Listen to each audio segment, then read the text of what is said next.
65, 60,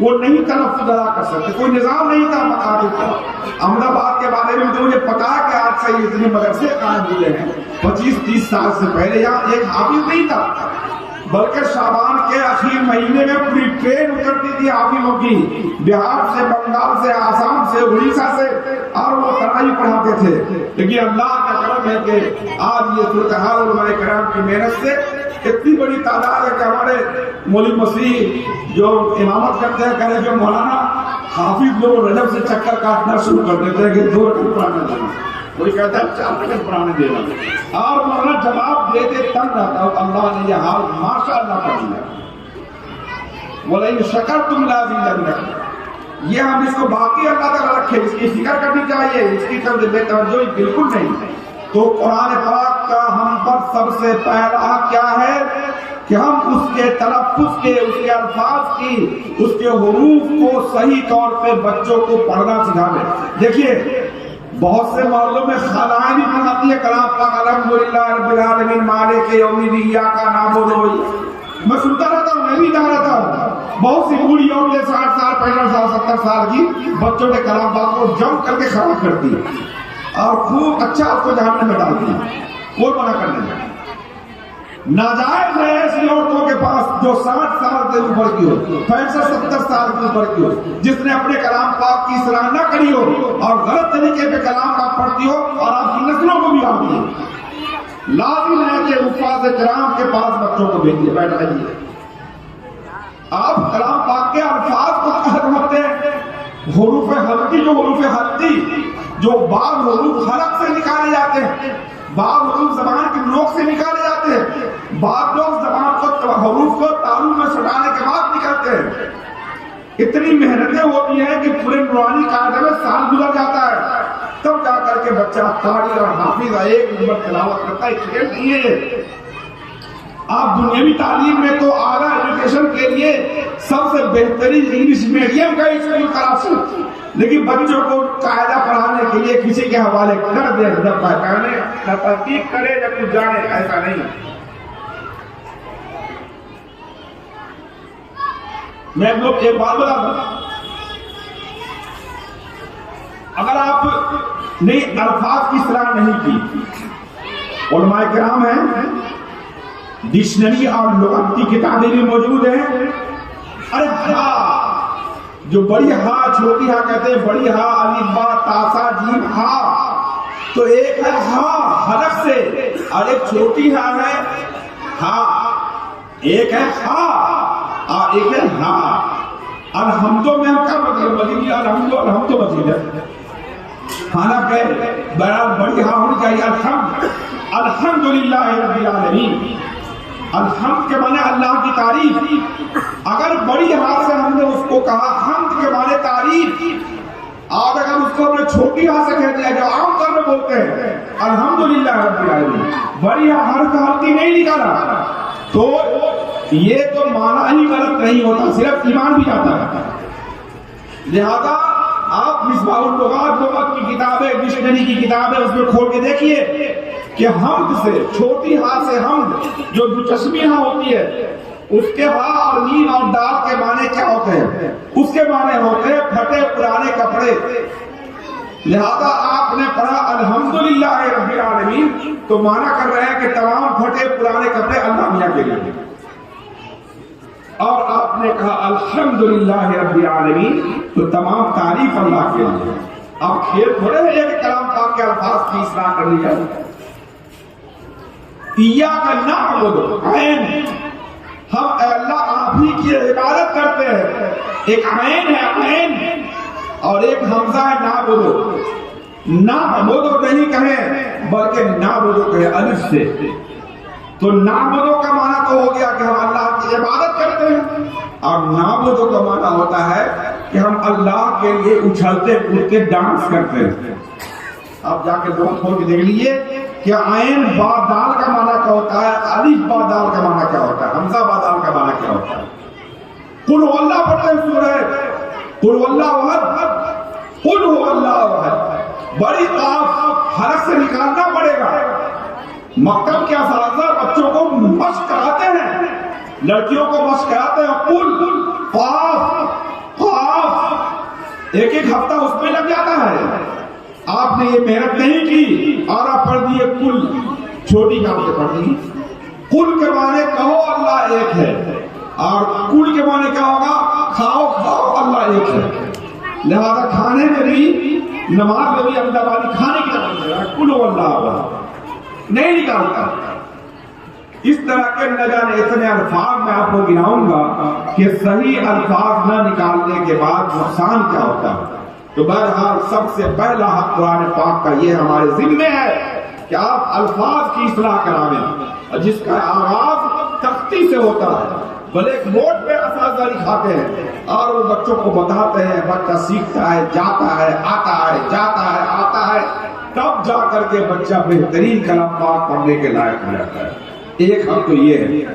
دوسرا کلام پاک کا حق یہ ہے کہ اس کی تلاوت روزانہ ہونی چاہیے. جیسے بچوں نے بیان میں کہا اور الفاظ زرعی میں، اقوال زرعی میں، کہ جس آدمی کا معمول نہیں ہے تھوڑا بہت بھی کلام پاک پڑھنے کا، جیسے روٹین ہوگا، روٹین ہم کو آج 24 گھنٹے میں فلاں ٹائم پہ دوا کھانی ہے، فلاں ٹائم پہ ناشتہ کرنا ہے، فلاں ٹائم پہ آفس جانا ہے، فلاں ٹائم پہ آرام کرنا ہے. میرے دوست بزرگوں، لازم ہے کہ آپ اپنے اوقات کے لیے ٹائم کر لیں کہ فلاں ٹائم پہ کلام پاک کی تلاوت کرنی ہے.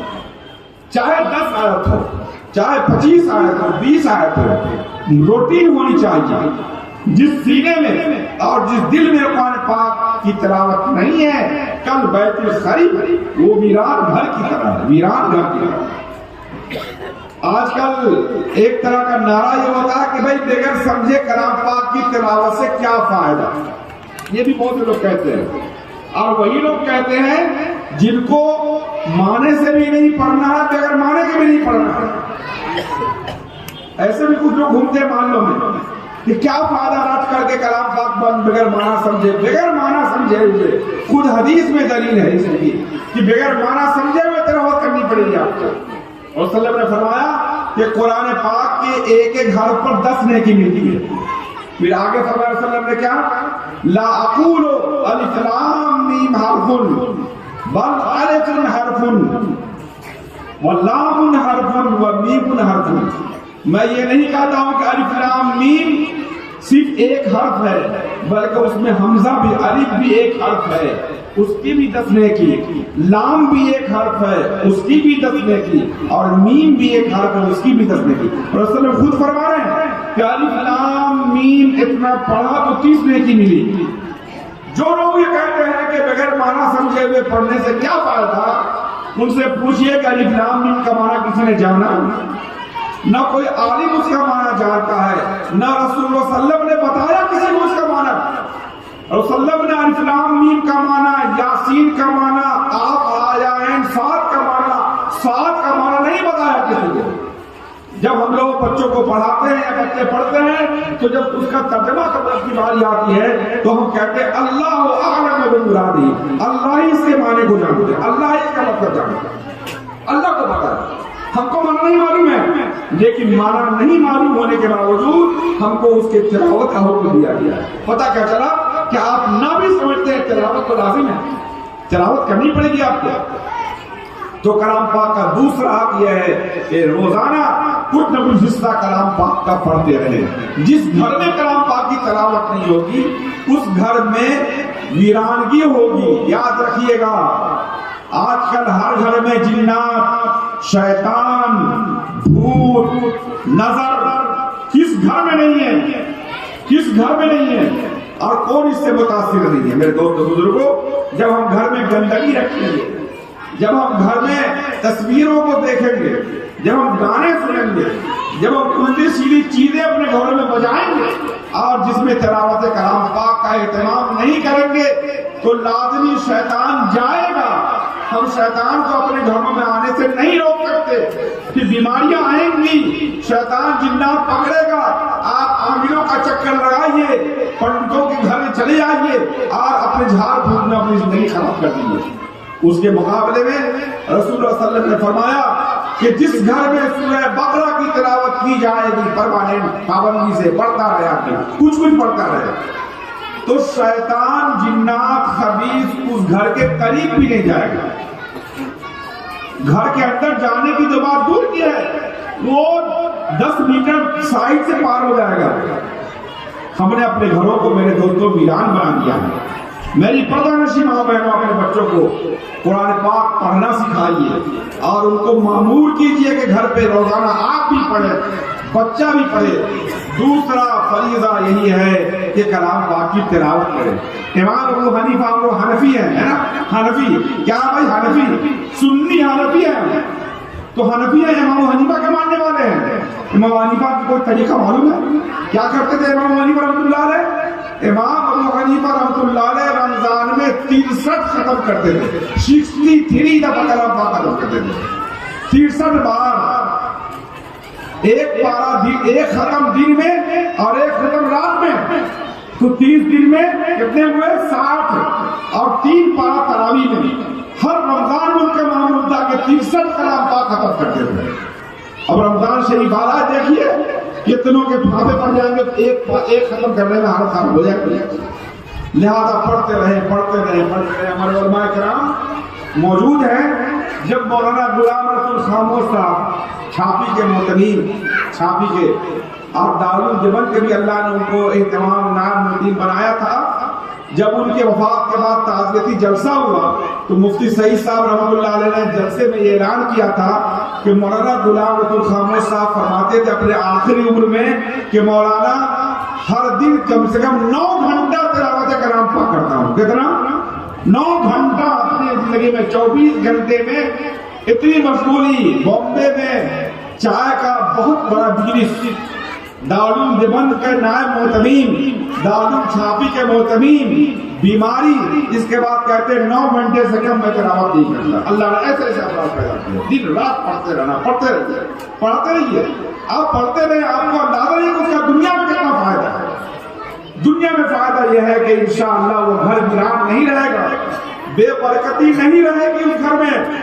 دیکھیے آپ کو اللہ نے اختیار دیا ہے کثرت پر، آپ پیسہ بہت کما سکتے ہیں، میاں بھی لا رہے ہیں پیسہ کما کے، بیوی بھی لا رہی ہے پیسہ کما کے، بیٹا بھی لا رہا ہے پیسہ کما کے، بیٹی بھی لا رہی ہے پیسہ کما کر کے، لیکن گھر میں چین نہیں ہے، سکون نہیں ہے۔ اللہ نے پیسے کمانے کا اختیار تو دے دیا ہے، برکت اللہ نے بندوں کے ہاتھ میں نہیں دیا، برکت اللہ نے اپنے پاس رکھا ہے۔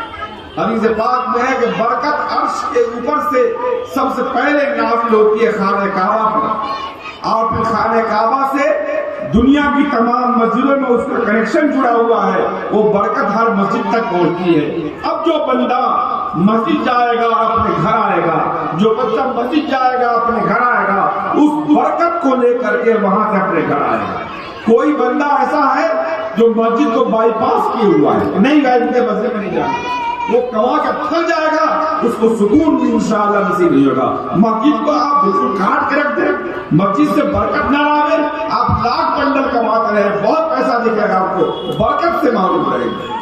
یہ دنیاوی فائدے، آخرت کا فائدہ ہی کیا بھائی، کیا کہنا، ساری فضیلت ہے۔ تو ایک تو یہ ہے کہ الفاظ صحیح کرے، دوسرا یہ ہے کہ تلاوت کثرت سے کیا کرے، اور تیسرا یہ ہے کہ اس کو سمجھ کر کے پڑھے۔ ترجمے کا اہتمام، ترجمہ سیکھنا چاہیے، ترجمہ سیکھیں، کلام پاک کا کچھ نہ کچھ، حتیٰ تعلموا ما تقولون، قرآن پاک میں لکھا ہے کہ جو تم پڑھ رہے ہو اس کو کوشش کرو کہ اس کا معنی بھی سمجھو۔ ایسے نوجوانوں کو یہ ٹائم نکالنا چاہیے کہ مولانا کلام پاک عربی تھوڑا پڑھے، تھوڑا الفاظ یاد کرے، اور نہیں تو تفسیر کا اگر اہتمام ہوتا ہے وہاں تفسیر کے درس میں شریک ہو، تو اس طریقے سے کلام پاک میں ہم جو پڑھ رہے ہیں اس کا معنی بھی ہم کو سمجھ آنا چاہیے۔ تو تیسرا حق تمہیں دوستوں یہ ہے، اور چوتھا حق یہ ہے کہ کلام پاک کے احکام پر عمل کرے۔ اگر جان لیا اللہ کا کلام ہمیں کیا کہتا ہے، حضرت عمر بن خطاب رضی اللہ تعالیٰ عنہ کے بارے میں ہے، کان وقافا عند حدود اللہ، اللہ کا جو حکم آ گیا وہاں پر اسی وقت عمل کرتے تھے۔ واقعہ لکھا ہے، بہت دلچسپ واقعہ، میں مختصر بولوں گا اپنی تفصیل کو۔ حضرت حر ابن قیس صاحب، یہ تابعی ہے، حر ابن قیس حضرت عمر فاروق کے بڑے قریبی تعلق میں ان کے شاگردوں میں سے تھے، اور ہر وقت حضرت عمر فاروق کے پاس رہتے تھے۔ ایک دفعہ حضرت حر ابن قیس فزاری کے چچا نے، جن کا نام عیینہ بن حصن فزاری ہے، وہ صحابی ہے، انہوں نے کہا کہ عمر فاروق رضی اللہ عنہ کے پاس ہم کو لے چلو، مجھے کچھ بات کرنی ہے۔ تو حضرت عیینہ بن حصن فزاری کو لے گئے حر ابن قیس حضرت عمر کے پاس اور ملاقات جیسے کرائی تو انہوں نے بات ایسی کہہ دی ہے کہ عمر فاروق کو غصہ آ گیا ہے۔ عمر فاروق یہ کہہ دیا کہ آپ بیت المال سے میرا صحیح حصہ دیتے نہیں ہیں، آپ مقصد انصاف نہیں کرتے۔ حضرت عمر رضی اللہ تعالیٰ عنہ کو بہت غصہ آ گیا کہ میرے کو اس طرح کا الزام ڈال رہا ہے۔ انہوں نے تھپڑ اٹھا لیا اور کہا کہ خبردار اس طرح کی بات نہیں نکال۔ لگانے ہی والے تھے کہ بھتیجے ہے کہ حر ابن قیس کو خیال آیا کہ ان کو بریک لگانے کی ایک ہی شکل ہے۔ حضرت عمر فاروق کو فوراً کلام پاک کی آیت پڑھی، خذ العفو وامر بالعرف واعرض عن الجاہلین، آپ معاف کر دیجیے، اچھائی کا حکم دیجیے، اور جہالت کی جو باتیں کرتے ہیں ان کو درگزر کیجیے، ان کی زبان سے نکل رہی ہے۔ حضرت عمر ایسے ہاتھ اٹھائے ہوئے تھے اور جیسے ہی آیت پڑھی بھتیجے نے تو ابن قیس فوراً ہاتھ پھیلا دیا۔ جب کلام پاک کا ایسا حکم ہے تو بیان نہیں پڑتی۔ تو جب اللہ کے کلام کا اعلان ہو جائے تو ہمارے ذمہ ہے کہ ہم اس حکم پر عمل کریں میرے دوستوں۔ اور آخر میں یہی بات ہے کہ محبت کی نگاہ سے علماء کرام کو دیکھیں، اپنے بچوں کو محبت کی نگاہ سے دیکھیں۔ یہ بچہ میری آخرت کا سرمایہ ہے۔ آج کل کسی والد سے کہیے کہ بچہ کیا کرتا ہے تو بچہ فلاں میڈیم میں پڑھتا ہے، مجھے نہیں پتا کیا پڑھتا ہے، ورنہ والد مدرسے میں کیا پڑھتا ہے تو نہیں پڑھتا، ورنہ مدرسے میں ڈال کر کیا ہوگا۔ بچوں کی بھوش کا مسئلہ ہے، بچوں کے فیوچر کے بارے میں ہم زیادہ سوچتے ہیں۔ یہ مدرسے والے اللے ٹللے کر کے بچوں کو خراب کرتے ہیں، یہی لوگ بارے پھرتے ہیں۔ ہم لوگ بچوں کے مستقبل کے بارے میں فکر مند ہیں، بچوں کے بھوش کے بارے میں فکر مند ہیں، بچوں کے فیوچر کا ہم کو ٹینشن ہے۔ ان سے کہیے کہ بچوں کے فیوچر کا ٹینشن ہے تو بچہ کا فیوچر کتنے سال کا ہے؟ ارے بچہ آپ کا 20 سال میں پڑھ کے انجینئر بنے گا اور 40 سال آپ زندہ رہے گا انجینئر بن کر کے، تو کتنا 40 سال کی فیوچر ہے نا۔ چلیے 50 سال 70 80 سال زندہ رہا تو 50 سال آپ نے فیوچر بنا لیا، اس کا 60 سال کا فیوچر بنا لیا۔ اس کے بعد جب وہ نکلی تو برزخ والے فیوچر کو کون دیکھے گا اور قبر والے فیوچر کو کون دیکھے گا اور حشر کے میدان کے فیوچر کو کیا دیکھے گا؟ جب اللہ تعالیٰ اس سے پوچھیں گے کیا ہے بھائی تمہارا، مجھے ابا اما تو ہو وہ دنیا والا فیوچر بنا کر کے بھیجا ہے، یہ فیوچر تم نے دیکھا ہی نہیں۔ تو سب سے تو اہم ترین فیوچر یہ ہے کہ اپنے بچوں کی ابدی زندگی بنائیے، اس کے ہمیشہ کی زندگی کو اچھا بنائیے۔ اور یہ آپ کا انجینئر ڈاکٹر پروفیسر نہ جانے شادی بیاہ کر کے بیوی کو لے کے بھاگتا ہے، آپ کی خدمت کرتا ہے کہ نہیں کرتا ہے، لیکن حافظ قرآن بچہ اور مکتب میں پڑھنے والا بچہ آج ہی سے دودھ پیتے ہوئے اور 5 سال 6 سال کا جب ہو گیا ہے آپ کی خدمت کر رہا ہے، آپ کا بیلنس بڑھا رہا ہے۔ کیسے؟ یاد رکھیے بچہ جب تک بالغ نہیں ہوتا اس کا رجسٹر اعمال نامہ تیار نہیں ہوتا ہے، اس کے لیے ابھی رجسٹر تیار نہیں کیا جاتا، لہذا اس کی ہر نیکی اس کے نامہ اعمال میں نہیں لکھی جائے گی جب تک بالغ نہیں ہوگا۔ وہ بالغ ہونے سے پہلے بچہ جو بھی نیکی کا کام کرے گا اس کے ماں باپ کے اکاؤنٹ میں وہ نیکی جائے گا، وہ آپ کو کما کے دے رہا ہے۔ آپ کو اندازہ نہیں ہے کہ بچے نے مکتب میں کہا لا الہ الا اللہ آمنت باللہ الحمدللہ رب العالمین، بچہ اتنا پڑھ رہا ہے اور آپ کے اکاؤنٹ میں اس کی نیکی جا رہی ہے، یہ آپ کو دے رہا ہے ابھی سے، اور اس کی برکت سے اللہ تعالیٰ آپ کے گھروں میں انوار داخل کریں گے، آپ کی زندگی میں برکت دیں گے اگر آپ کے دل میں ایمان و یقین ہے تو۔ لہذا ہمیں گزارش یہی کرنی ہے کہ ہم ان تمام چیزوں کو غور سے سمجھیں، اپنی اصلی زندگی کو بنائیں، اپنے دل کو ویران نہ بنائیں، اپنے چہرے کو نورانیت سے مالا مال کریں، اور کسی اللہ اور اس کے رسول کے نام لینے والوں کو حقیر نگاہ سے نہ دیکھیں۔ اور اخیر میں پھر اپنے عزیز مفتی عبداللہ صاحب کی خدمت میں کہنا چاہوں گا، کہنے کا حق بھی ہے، بولتا بھی رہتا ہوں اور باتیں بھی ہوتی رہتی ہیں، کہ اپنے اس کام میں لگے رہیں، نہ ستائش کی تمنا نہ سرے کی پرواہ۔ یہ تو ان سے یہ نام لے رہا ہوں، باقی جتنے ہمارے اسٹیج پر بیٹھے علماء کرام ہیں ان سب سے میں سب کا نام کتنا لوں تو نام صرف ایک کا لیتا ہوں کہ آپ اللہ کے لیے کام کریں. آپ یہ دماغ سے نکال دیں کہ پبلک آپ سے خوش ہوگی اور پبلک آپ کی تعریف کرے گی, پبلک آپ سے راضی رہے گی, پبلک آپ کو سر کا تاج بنائے گی. پبلک اس لائق پیدا ہی نہیں ہے. گھوڑی کے بچے کی طرح ایک گھوڑی کا ایک بچہ ہاتھ آیا, کسی آدمی کو بچی کم عمر تھا اور باپ بیٹا دونوں جا رہا تھا تو وہ کسی گاؤں سے گزرا, وہ چھوٹا سا کم عمر گھوڑے کو لے کر کے تو ایک گاؤں سے گزرا تو لوگوں نے کہا کیسا پاگل دونوں باپ بیٹا ہے کہ گھوڑے کے بچے کو لے جا رہا ہے, کم سے بچہ کو تو بیٹھا دیتا اور یہ چلتا, یہ دونوں کو پیدل چلا رہا ہے, خالی پیٹ گھوڑے کو لے جا رہا ہے. تو بیٹے نے کہا کہ باپ نے کہا بیٹا تو ایسا کر کے بیٹھ جا. گھوڑے پر بیٹھا دیا اپنے بیٹے کو کم عمر گھوڑے پر. دوسرے گاؤں میں گیا تو پبلک نے کہا کیسا کمینہ بچہ ہے کہ خود بیٹھا ہوا ہے, بوڑھے باپ کو چلا رہا ہے. تو کہا بیٹا تو اتر جا, میں بیٹھ جاتا ہوں.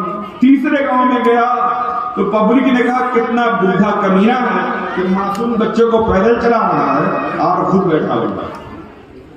تو بیٹا کہا بیٹا تم جا کے بیٹھ جاتا.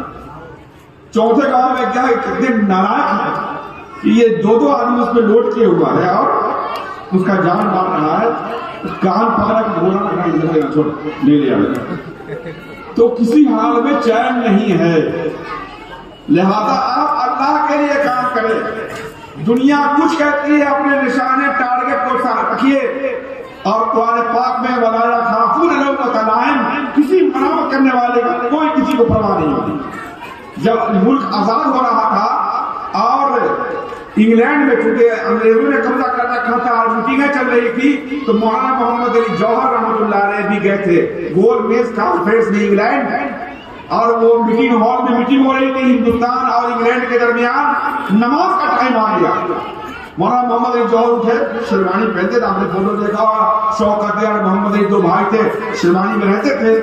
ان ظہر کی نماز کا ٹائم آیا, انہوں نے وضو کیا اور ادھر ادھر دیکھا کوئی چیز نماز پڑھنے کی نہیں ہے, فوراً شیروانی کھولی, بچھایا اور اس پر نماز پڑھا دی. دنیا لاکھ کہتی ہے کہ ملا جی کس نے شیروانی میں نماز پڑھی, پھر اس کو جھاڑ کے پہن لیا. یہ اللہ کے لیے پڑھتے, ہم کو کسی کی پرواہ نہیں. ایک دفعہ ابو بکر رضی اللہ تعالیٰ عنہ یورپ میں اس میں یعنی وہ فارسی لوگوں کے علاقے میں کھا رہے تھے بادشاہ کے دربار میں, لقمہ گرا نیچے زمین پر, انہوں نے اس کو اٹھا کر کے کھا لیا.